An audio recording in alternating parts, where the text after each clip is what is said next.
Naniniwala tayo doon sa kasabihan na habang may buhay, may Pag-asa.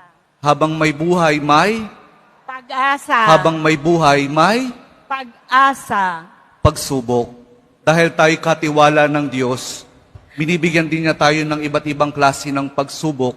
Kaya po doon sa pagsubok na yon, saka pa lang natin mauunawaan na talagang ang ating buhay ay mayroong, habang may buhay, mayroong, habang may buhay, may pagbangon.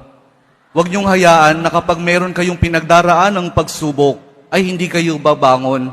Kailangan meron tayong pagsumikap na pagtsatsagaan natin yung ating mga pagsubok na pinagdaraanan. At kapag merong pagsubok at merong pagbangon, saka pa lang natin mauunawaan na talagang ang ating buhay, na habang may buhay, may habang may buhay, may pag-ibig. Ang pag-ibig na nagmumula kay Jesus lamang sa ating mahal na poong Jesus Nazareno. Dahil doon, kapag naunawaan natin itong mga bagay na ito, na habang may buhay, may pagsubok, may pagbangon at may pag-ibig na nagmumula lamang kay Jesus, saka pa lang natin mauunawaan at matatanggap na talagang habang may buhay, may habang may buhay, may ayaw nyo nang sumagot.